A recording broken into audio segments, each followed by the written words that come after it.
Okay, as I told you that the question number 11 is a very important, but before starting the question number 11, let me explain you about the coefficient of the volume and coefficient of the surface areal expansion.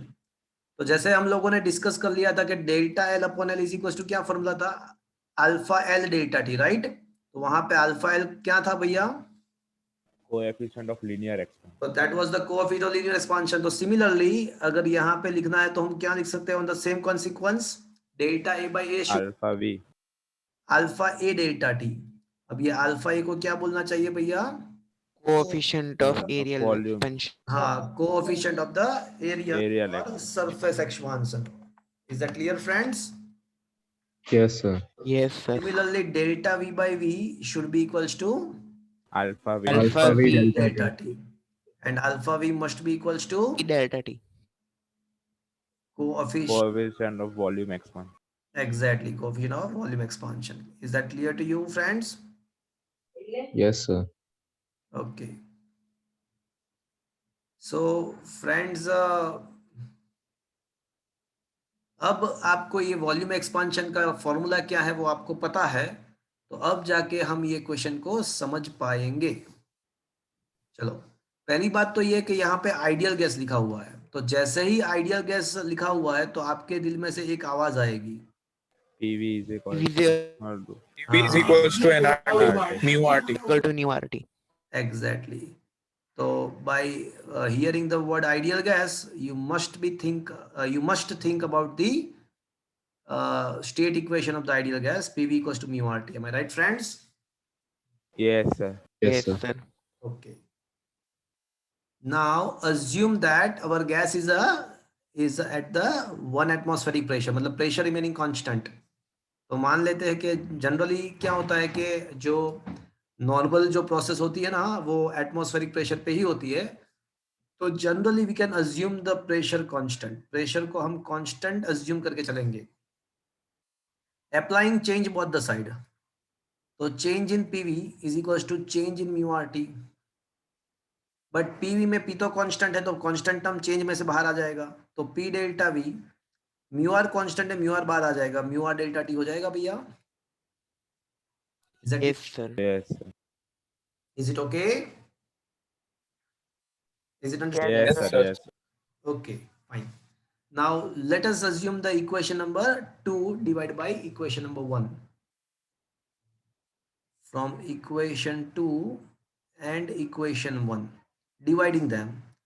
So P delta V upon PV is equals to mu R delta T upon mu RT. Is that clear, friends? Yes, sir. Yes, sir. So friends, the delta V by V is equals to can I Delta T by T. 1 upon T delta T?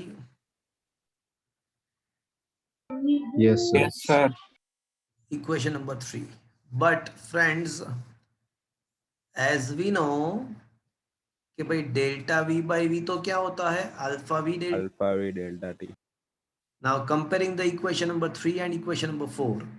So comparing them, delta T by T is equals to, can I say alpha V delta T? Yes, sir. तो मतलब ये हुआ कि हमारा जो volume expansion gas के लिए, ideal gas के लिए कोएफिशिएंट ऑफ वॉल्यूम एक्सपांशन जो है ना, that is exactly equals to 1 upon T. But you need to remember that T must be taken in which unit? आपको याद रखना है कि T का जो वैल्यू है ना वो केल्विन में लेना है, बिकॉज स्टेट इक्वेशन आपको याद है ना कि भाई ये आइडियल गैस स्टेट इक्वेशन में temperature must be in the kelvin. Yes Yes, sir. JEE के Yes, sir. नीट के अंदर डायरेक्ट एमसीक्यू पूछेंगे, डायरेक्टली ऐसा पूछेंगे कि भाई एक आइडियल गैस है ना, पूछ सकते हैं डायरेक्टली नीट के अंदर JEE के अंदर कि भाई आइडियल गैस का टेम्परेचर है ना 27 सेल्सियस है, तो what is the coefficient of volume expansion, ऐसा पूछेंगे, what is the coefficient of the volume expansion. तो क्या करना है आपको, सबसे पहले ये 27 सेल्सियस को क्या करना है, 3, केल्विन में करना। and that's it. After that you just need to apply the formula 1 upon T 1 upon 300। आया बात समझ में friends? Is that clear? Yes, sir. Yes, sir. Yes. So that is your answer now. Is it okay, friends? Yes, Yes, sir. sir. Yes, sir. तो this is your answer, Kelvin inverse. तो friends हमने coefficient of volume expansion निकाला ideal gas के लिए, assuming that the pressure is constant. Okay, friends, is it understood? Yes, sir. Yes, sir. Very good. Come to the one more question. हाँ, फिर यहाँ पे देखो, यहाँ पे हमारा क्वेश्चन तो खत्म हो गया, ये सब एक्स्ट्रा है। अगर कोई एग्जाम्पल पूछते हैं तो आपको ये लिखना है, for the ideal gas alpha will depend on the temperature, it is inversely proportional to temperature, hence it decreases when the temperature increases. फिर यहाँ पे ये वाला जो है ना वो एक्स्ट्रा है कि भाई 0 सेल्सियस पे क्या होगा। तो 0 सेल्सियस मतलब 273 केल्विन, 273 केल्विन का मतलब 1/273 करोगे तो आपको अल्फा v मिल जाएगा केल्विन इनवर्स में। Is that clear? Yes, sir. और चीज दिया हुआ है कि वॉल्यूम कोएफिशिएंट ऑफ जो वॉल्यूम एक्सपांशन है ना आइडियल गैस का, वो लिक्विड से बहुत ज्यादा है, लिक्विड के कंपेयर में बहुत ज्यादा है। लिक्विड का जो होता है ना वो 10⁻², हाँ, वो इसके रिस्पेक्ट में बहुत कम होता है। मतलब क्या हुआ, इसका फिजिकल मीनिंग क्या हुआ, कोई बताएगा मुझे? हमको ये आइडियल गैस का जो वॉल्यूम एक्सपांशन मिला ना रूम टेम्परेचर पे, वो लिक्विड से बहुत ज्यादा है। कोई मुझे बताएगा इसका मीनिंग क्या हुआ, इसका फिजिकल मीनिंग क्या होगा? इसका फिजिकल मीनिंग ये हुआ कि गैसियस सब्सटेंस के अंदर अगर आप टेम्परेचर को वेरी करोगे तो उसके वॉल्यूम में बहुत ज़्यादा वेरिएशन होगा। while in the case of liquid you change in when you change the temperature, the volume of a liquid it is not going to be changed considerable because its volume expansion is very small. Is that clear to you, friends? इसका physical meaning ये हुआ, समझ में आया भैया? Yes, sir. Yes, sir. Okay तो ये जो लास्ट पैराग्राफ है वो आपके नॉलेज के लिए है। वो यहाँ पे एग्जाम के अंदर अगर ये क्वेश्चन पूछते हैं तो लिखने की जरूरत नहीं है। Is that clear to you? Yes, sir. Yes, sir. चलो अब मैं ऐसा प्रूव करने वाला हूं, कि वॉल्यूम एक्सपांशन जो है ना वो linear coefficient of volume expansion is 3 times then the coefficient of the linear expansion. Volume expansion का कोएफिशिएंट जो है ना वो लीनियर एक्सपांशन से 3 टाइम्स ज्यादा है, ऐसा मुझे प्रूव करना है। तो friends am I audible to you, friends? Yes, sir. Yes, sir. Okay, चलो, so this is also a very important 2-marker question. आज के जितने भी क्वेश्चन है वो बहुत ही इंपॉर्टेंट है। This is Sir, also, may you repeat the last statement you spoke? Your voice was not there. yeah, so what I'm telling that we in this question we want to prove the coefficient of volume expansion is 3 times than the coefficient of linear expansion. So either you can be asked to prove this, prove relation this, ऐसा भी पूछ सकते हैं या फिर ऐसा भी पूछ सकते हैं कि derive the expression which gives a relation between the volume expansion and linear expansion, ऐसा भी पूछ सकते हैं। तो ये क्वेश्चन भी आपको एज ए 2 मार्क्स प्रिपेयर करना है, ये क्वेश्चन भी पूछ सकते हैं एग्जाम के अंदर। So to prove this we will start from the cube. Let we have cube of length L, so उसका वॉल्यूम क्या होगा? हमारे पास L cube. L cube. तो उसका वॉल्यूम L क्यूब होगा भैया। Is that clear? Yes. Yes, sir. Now due to change in temperature,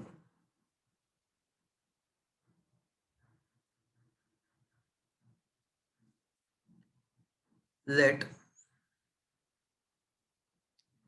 length is increased by delta L and length is increased by delta L and volume is assumed to be increased by delta V. Length का जो increment है वो delta L है and volume is Delta V. हाँ increased by delta we amount. Okay चलो तो friends यहाँ पे जो वी डैश जो होगा नया वॉल्यूम, तो can I say it is L plus delta L the whole cube. Yes. Yes, sir. Initial length was L, but the newer length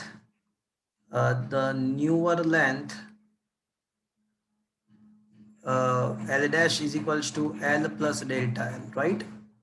So that is why I can say the newer volume V dash is equals to L dash cube, where L dash equals to L plus L delta L cube. Is that clear, friends? Yes, sir. चलो मुझे उसका simplify करो. आपको शायद ये पता होगा कि a प्लस बी का जो क्यूब है उसका क्या आता है, a cube plus B cube plus 3a square B plus 3b square है. क्या ये आपको पता है फ्रेंड्स, ये relation? Yes. Yes, sir. Yes, sir. Yes, पता है sir. ना भैया? अगर नहीं पता है तो मैंने लिखा हुआ है. Yes, sir. Sir, can you explain again? L cube plus delta L cube plus 3 delta L square into L plus 3L square into delta L. चलो क्या ये चीज आपको समझ में आया भैया? Yes, sir. Yes, sir. Yes, sir. Yes, sir. Okay fine. But ये जो डेल्टा L जो है ना, delta L that is a very small. तो friends change in the length itself is a very small. तो उसका क्यूब, मान लो कि चेंज इन लेंथ है ना वो 0.1 है, तो उसका क्यूब करोगे तो क्या मिलेगा, सोचो आप. बहुत ही small मिल. तो वो तो बहुत ही 0.00. small होगा. 0.001. हाँ तो it is can I say it is a very very very small. Yes, sir. Yes, sir. So can I say we can as delta L cube is a very small, we can Neglect. Neglect. compare to other terms. It can be neglected. Is that clear, friends? Yes, sir. तो इसको हम Yes, निकाल देंगे. Okay now delta V is equals to, can I say V dash minus V. Yes, sir. तो ये आपका हो जाएगा डेल्टा V जो है ना वो आपका हो जाएगा L cube plus 3L square L plus 3L delta L square plus 3L square delta L minus L cube, because original volume जो था वो तो L क्यूब ही था ना. Is it okay friends? Yes, Yes, sir. sir. And ये L square cancel हो जाएगा. अब ये डेल्टा L जो है ना वो भी कैंसिल हो जाएगा. डेल्टा L का कुछ स्क्वायर है ना, delta L square is also neglected, because उसका स्क्वायर करोगे तो वो भी बहुत ही कम आएगा. तो डेल्टा L स्क्वायर को भी हम निगलेक्ट करेंगे. तो ये वाला जो टर्म है ना वो भी निगलेक्ट कर सकते हैं, बिकॉज डेल्टा L जो है ना वो कुछ कंसिडरेबल है, बट उसका स्क्वायर या क्यूब करोगे तो वो तो बहुत ही कम रहेगा, तो उसको हम निगलेक्ट कर सकते हैं. तो फाइनली हमको ये मिला कि डेल्टा V हमको क्या मिला finally, 3L plus 3L delta square L. delta. Am I right, friends? Yes, sir. अब डेल्टा V को V से डिवाइड कर दो. डेल्टा V को V से डिवाइड कर दो, बट V क्या है भैया, L क्यूब है. Am I right, friends? Yes, sir. Yes, sir. So finally I can say that delta V by V is equals to 3 delta L by L. Is that clear? क्या मैं ऐसा कर, Yes, sir. Yes, sir. But according to the definition delta V by V के बदले हम क्या लिख सकते हैं, alpha v delta t. Is equal to 3 times, अब डेल्टा एल बाई एल के बदले क्या लिख सकते हैं? Alpha alpha L L delta delta. T. delta t get cancelled. So can I say the coefficient of the volume expansion is 3 times than the coefficient of the linear expansion? Yes. Yes, sir. Yes, sir. It is proved. Sir बोलो। Sir वापस समझाओगे last वाला? अच्छा चलो यहाँ तक पहुंचे आप, ये वाला स्टेप तक पहुंच गए आप। Yes sir. जो देखो पहले तो आपको यहाँ तक पहुंच गए आप, यहाँ ये वाला स्टेप आपको समझ में आया, थोड़ा सिंप्लीफाई किया डेल्टा वी को। सर उसके ऊपर से। अच्छा तो डेल्टा देखो यहाँ पे देखो, delta V is equal to V dash minus V, तो आप वी डैश का वैल्यू यहाँ पे है, उसमें ये दोनों टर्म कैंसिल हो जाएगा because delta L is a very small, तो delta L square and delta L cube वो कैंसिल हो जाएगा। ओके तो बचेगा ये वाला टर्म बचेगा और ये वाला बचेगा। सर तो वो 3 नहीं बचेगा उसमें? हाँ बचेगा ना, बट माइनस वी भी है, ओके। तो क्या बचेगा देखो फिर से एक बार,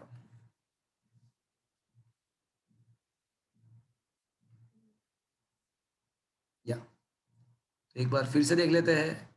तो अब देखो वी डैश माइनस वी करना है आपको, तो वी डैश का वैल्यू देखो, वी का वैल्यू देखो, तो वी डैश का वैल्यू क्या है भैया,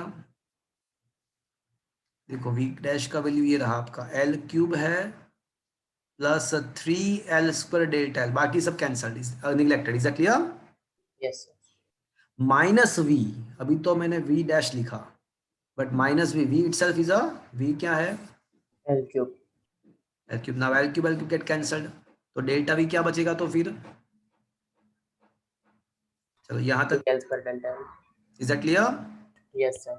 अब मैंने उसको v से डिवाइड कर दिया, तो लेफ्ट हैंड साइड v लिखा बट राइट साइड में v के बदले में एल क्यूब लिख सकता हूं। मैंने इक्वल्स टू के दोनों साइड से दोनों इक्वल्स टू के दोनों साइड को वॉल्यूम से डिवाइड किया, delta v by volume, this is equals to 3L square delta L by volume, but volume is equals to L cube. Is that clear? Yes sir.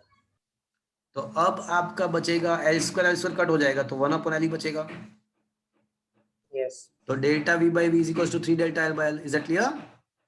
Yes sir. But delta v by v क्या है,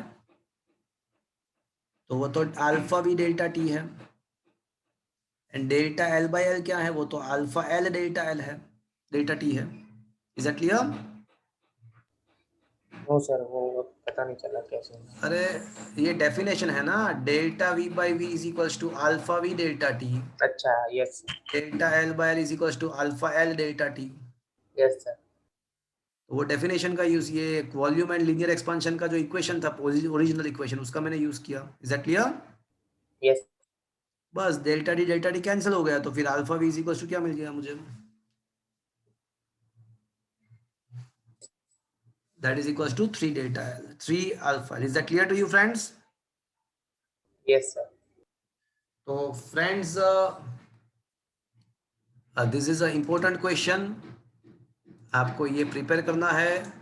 देखो delta we मैंने find किया यहाँ पे, यहाँ मैंने थोड़ा मैंने ज्यादा टर्म्स लिखे हैं, तो इसका स्क्रीनशॉट भी मैं आपको भेज दूंगा। इसमें थोड़े स्टेप्स को कम किया है, मतलब delta V is equals to newer volume minus older volume, तो ये फटाफट कर दिया है और ये स्टेप फटाफट आ गया। फिर इक्वेशन 1 इक्वेशन 2 को कंपेयर किया है, थोड़ा मेथड थोड़ा चेंज किया है, तो आपको जो भी सही लगे वो आप कर सकते हो। मैंने जो किया वो भी ठीक है, यहाँ पे भी ठीक है। Is that clear? Yes Yes, sir. Okay चलो क्वेश्चन नंबर 13। क्वेश्चन नंबर 13 के बेस पे क्वेश्चन JEE में 2 बार इसके बेस पे, अभी जो इक्वेशन में डिराइव करूंगा ना उसके बेस पे 2 बार JEE में एंड 2 बार नीट के अंदर क्वेश्चन पूछे गए हैं। JEE में 2 बार, नीट के अंदर 2 बार। तो अभी जो क्वेश्चन है वो आपको एज ए थ्योरी भी लर्न करना है, एंड एस के बेस पे जो इक्वेशन आएगा उसके बेस पे MCQ भी बार बार पूछते हैं। देखो अब क्या है, find the force if the road is tied with the fixed supports rigidly at both the end and the temperature is increased. तो पहले क्वेश्चन को समझने की ट्राई करते हैं। यहाँ पे 2 जगह पे रिजिड वॉल है, और उसके अंदर क्या है, तो बोले इसके बीच में मैंने एक रोड रखा हुआ है। तो सोचो कि अगर मैं इसका टेम्परेचर इंक्रीज करता हूं, अगर मैं इसका टेम्परेचर इंक्रीज करता हूं तो ये जो रोड है वो क्या करने का ट्राई करेगा, एक्सपांड लेंथ होगा। इंक्रीज करने का। एक्सपांड, बट वो एक्सपांड नहीं हो पाएगा। क्यों? तो दो साइड वॉल है इसलिए नहीं हाँ, expand तो होगा। वॉल क्या करेगा उसके ऊपर, फोर्स Force लगाएगा। produce- रिएक्शन तो वो, करेगा। हाँ वो कंप्रेशन करेगा, राइट। तो वॉल के फोर्स के द्वारा जो कंप्रेशन होता है, वॉल के फोर्स के द्वारा जो कंप्रेशन हो रहा है, वो कंप्रेशन एंड टेम्परेचर के द्वारा जो इंक्रीमेंट हो रहा है वो अगर सेम हो जाएगा तो रोड का लेंथ क्या हो जाएगा, हम कंप्रेशन करते हैं तो जो लेंथ डिक्रीज होगा एंड टेम्परेचर के द्वारा वॉल लेंथ इंक्रीज हो रहा है, बट ये कंप्रेशन के द्वारा decrement in the length and increment in the length अगर सेम हो जाएगा तो जो लेंथ है वो जो है वही रहेगा। इज दैट वाई का वही रहेगा। एग्जैक्टली। Yes, और sir. यहाँ पे ऐसा होता है, यहाँ Yes, पे sir. लेंथ चेंज नहीं हो पाएगा बिकॉज वो रिजिडली अटैच्ड है। Is that clear? Yes, sir. Yes, sir. तो सबसे पहले एक काम करते हैं, हम पहले तो इफेक्ट ऑफ टेम्परेचर फाइंड करेंगे। तो टेम्परेचर लैग हो गया आप। Delta L by L is equal to क्या होगा, हो जाएगा अल्फा एल डेल्टा टी हो जाएगा। Is that clear? Yes, sir. Yes, sir. Now due to mechanical force, more precisely compressive force, तो स्ट्रेस जो डेवलप होगा वो एफ बाई ए होगा, right. And Yes, sir. Young's modulus, ये जो road का वाई है, तो यंग्स मॉडुलस इक्वल टू आपको पता होगा कि स्ट्रेस अपॉन स्ट्रेन, तो strain is equal to stress upon Young's modulus. तो यहाँ पे स्ट्रेन का मतलब delta L by L and stress is equal to F upon A upon Y, तो है ही equation number 2। Is that clear to you friends? Yes, sir. Yes, sir. Yes, sir. तो friends अगर रोड का length increase या decrease नहीं हो रहा है, if the length of road is not changing, then both the fractional change of the length should be equalized. That's why alpha L delta T must be equals to F upon AY. चलो ये पद समझ में आया आपको friends? Yes sir. So Yes, how sir. much the force is required to do this? कितना force चाहिए? तो वही तो क्वेश्चन है कि find the force if the road tied with the fixed support. तो ये रोड के ऊपर कितना फोर्स हमको या वॉल को लगाना पड़ेगा so that it can be remains in the same form. तो ये वाला इक्वेशन आपको याद रखना है, या फिर एक सिंपल सी चीज है, ये फॉर्मूला पता है, ये फॉर्मूला भी पता है आपको, दोनों को कंपेयर करना है, that sheet. Is that clear friends? इसके बेस पे numericals. Yes, sir. Okay, sir. Yes, sir. Is it understood friend? Yes, sir. So this Yes, is sir. the formula of the force you need to apply and or the formula of the force which is produced by the wall. Okay? Yes, sir. Yes, Yes, sir. sir. ये formula में ए क्या है भैया, इसमें ए क्या है formula में? Area of cross. Cross section of the rod. Y क्या है? वाई क्या है? वाई क्या है? Young Young's modulus. हाँ, अल्फा एल। Young's modulus. या एग्जैक्टली, अल्फा एल क्या है? Coefficient of linear Yeah. expansion. Coefficient expansion. And delta T क्या है भैया? Change in Indian temperature. Change in temperature. तो Sure. okay, very good. So friends, this is also the question you need to prepare as a 2 or 3 marks. Is it understood friend? Yes. Yes, sir.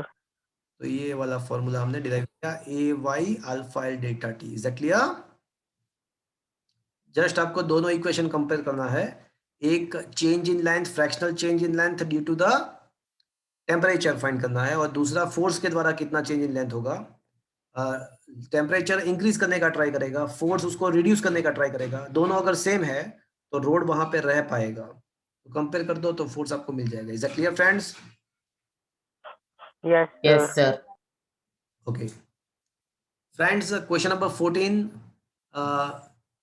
नया quantity यहाँ पे हम define करने जा रहे हैं, heat capacity and specific heat capacity.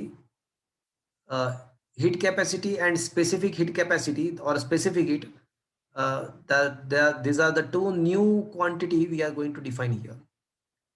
तो फ्रेंड्स, इसके जो डेफिनेशन है वो आपको प्रिपेयर करना है। तो ये क्वेश्चन आपको एज ए 2 या 3 मार्क्स में तो नहीं पूछेंगे, बट डेफिनेशन आपको प्रिपेयर करना है। I think you are learning this quantities in the thermodynamics of the chemistry as well. Am I right friends? Yes, Yes, sir. sir. Heat capacity and specific heat capacity आ रहा है friends chemistry में अंदर? हाँ sir. अगर Yes, sir. ठीक है, नहीं आ रहा है तो अगर किसी का लर्न नहीं किया तो वो आ जाएगा। तो फ्रेंड्स, बहुत ही सिंपल सा डेफिनेशन है। तो हीट कैपेसिटी का डेफिनेशन क्या है? तो बोले, तो फ्रेंड्स, अगर आप कोई भी ऑब्जेक्ट को अगर हीट प्रोवाइड करते हो, कोई भी ऑब्जेक्ट को अगर हीट प्रोवाइड करते हो, तो आपको पता है कि दो चीज हो सकती है। या तो देखो, एक्सपांशन तो होगा ही होगा, अपार्ट फ्रॉम दैट दो चीज हो सकती है, आइदर टेम्परेचर चेंज और एग्जैक्टली आइदर टेम्परेचर चेंज होगा या स्टेट चेंज होगा। बट मान लो कि State change होगा. हाँ, मान लो कि यहाँ पे स्टेट चेंज नहीं हो रहा है, स्टेट वही का वही, मतलब सॉलिड है तो सॉलिड ही है, लिक्विड है तो लिक्विड फॉर्म में ही है, गैसियस सब्सटेंस है तो गैसियस सब्सटेंस में ही है। We are assuming right now that only the temperature is changed by providing the heat energy. मान लो कि अगर आपने delta Q heat energy provide किया है and the change in temperature is delta T, then the ratio of the provided heat to the change in its temperature is called a heat capacity. It is denoted by HC. So the ratio of the provided heat per unit change in temperature of it is called the specific heat. Is that clear, friends? Yes, sir. और याद ये रखना है कि जो specific heat होता है ना, वो दो चीज के ऊपर डिपेंडेंट है। It is depend on the type of material, के ऊपर डिपेंडेंट है, as well as it is also depend on the mass of object, mass के ऊपर भी डिपेंडेंट है। इसका डायमेंशनल या यूनिट क्या होगा? ऑब्वियसली इसका यूनिट क्या होगा? न्यूमरेटर में एनर्जी है, डिनोमिनेटर में टेम्परेचर है, तो what should be the unit? Joule per Kelvin. Joule per Kelvin, or you can also write it as a calorie per Kelvin, because the energy can be expressed in the form of calorie as well. Is that clear? Yes, sir. Dimensional formula आप बना सकते हो। I think हमने ये second chapter में इसका dimensional formula नहीं, heat capacity का नहीं डिस्कस किया, तो आप बना सकते हो, उसमें कुछ भी नहीं है। जूल का क्या होता है? m1l2t-2 पर केल्विन, तो जूल पर केल्विन, तो पर केल्विन तो k-1 ऐड हो जाएगा। Is that clear? yes sir. Yes, sir. So that Yes, is all sir. about the specific heat. अब हम that is all about the heat capacity. Now we are going to define the specific heat capacity. तो ये heat capacity क्या है वो हमको पता चल गया। अब हम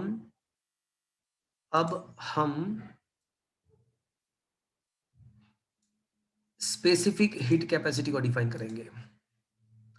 तो specific हीट कैपेसिटी को अब जनरली हीट कैपेसिटी से उसको डिफरेंशिएट करने के लिए हम उसको इन शॉर्ट स्पेसिफिक हीट भी बोलेंगे।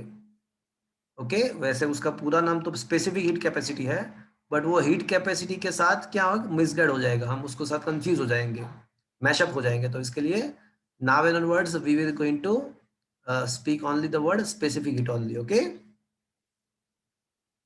तो the heat capacity per unit mass of a substance is defined as a specific heat capacity. Is that clear? So that is the definition. Heat capacity per unit mass of a substance is defined as a specific heat but heat capacity का definition क्या है वापस से, तो बोले delta Q by delta T है, upon mass तो है, तो उसका थोड़ा और प्रॉपर डेफिनेशन बनाते हैं। तो heat supplied per unit mass per unit change in temperature is defined as a specific heat. Is that clear to you? Is it okay? Yes, sir. Heat supplied per unit mass per unit change in temperature is defined as a specific heat. So what should be the unit of the specific heat? इसका unit क्या होगा? Joule पर kelvin पर तो joule पर kelvin पर ग्राम। अगर joule लिखते हो तो फिर ग्राम नहीं लिखना चाहिए, केजी लिखना चाहिए। Is that clear? Yes sir. या फिर आप ऐसा भी कह सकते हो कैलोरी पर केजी सेल्सियस, या केल्विन भी लिख सकते हो, what ever you like. It depend only in it is depend only on a type of material. वो मास के ऊपर डिपेंडेंट नहीं है, याद रखना, टाइप ऑफ मटेरियल के ऊपर dependent, and up to some extent it also depend on the temperature, but for the minor change on temperature it is not depend on the temperature, but temperature में बहुत ज्यादा change होगा तो उसमें कुछ change आएगा। so simply I can say it is depend on the type of material। तो friends याद करो, हीट कैपेसिटी किसके किसके ऊपर डिपेंडेंट थी?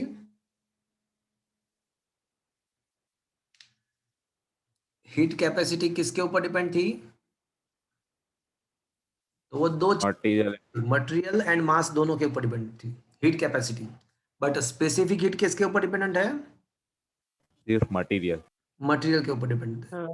टेम्परेचर में अगर बहुत ज्यादा वेरिएशन आएगा तो दोनों चीज, ये दोनों specific heat as well as heat capacity, both is depend on the temperature when the temperature is change largely. Okay, otherwise temperature picture में नहीं लाएंगे। Okay yes sir. Yes, sir. तो फ्रेंड्स इसके ऊपर से हम एक फॉर्मूला बना सकते हैं। तो डेल्टा क्यू को अगर सब्जेक्ट को इक्वेशन बनाते हो तो क्या you can write this formula ms delta T? Yes sir.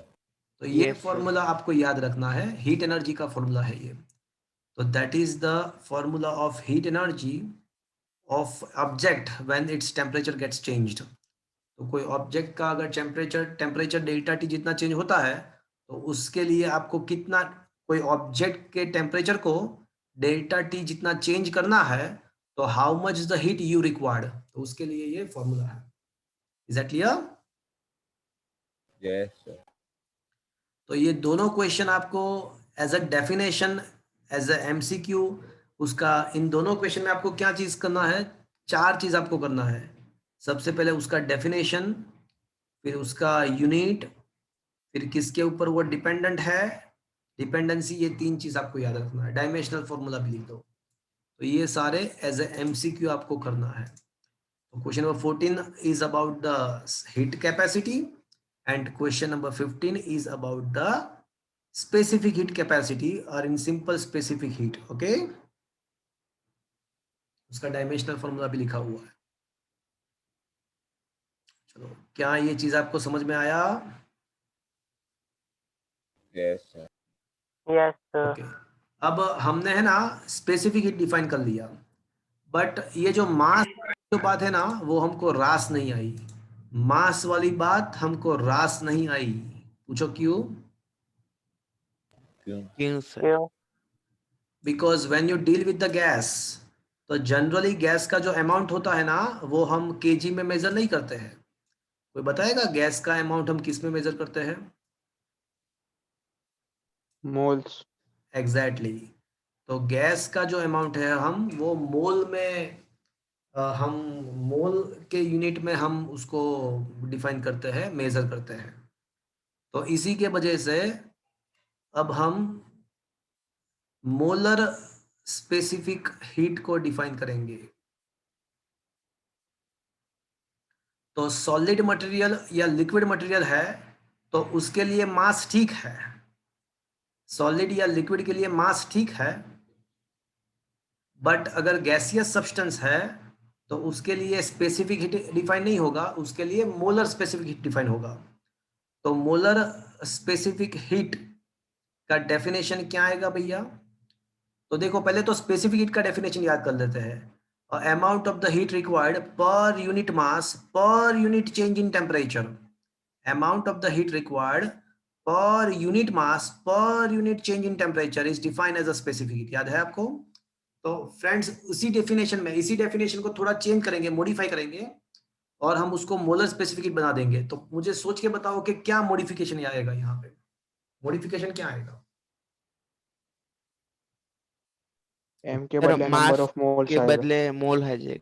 Exactly. तो amount of the heat required per unit mole per unit change in temperature is defined as a molar specific heat of a gas. Is that clear, friends?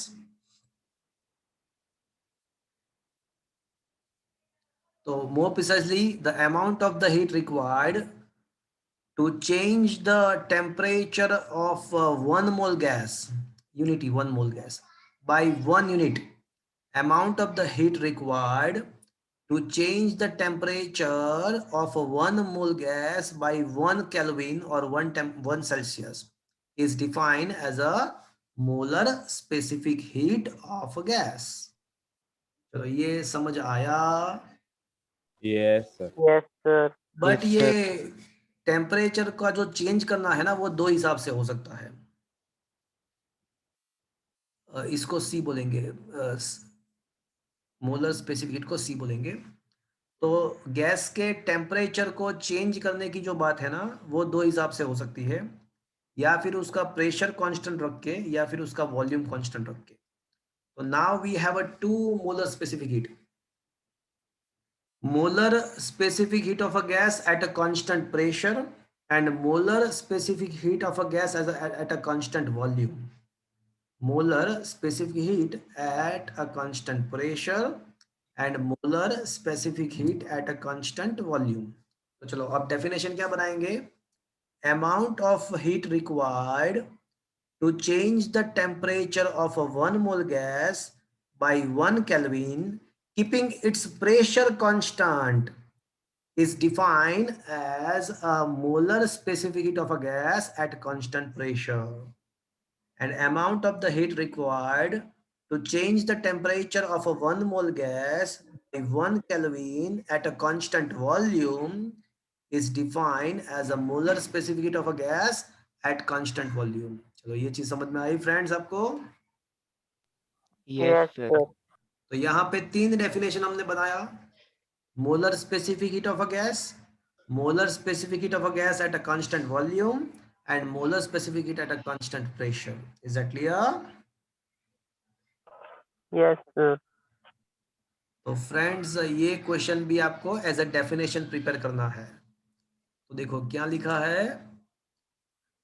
Specific heat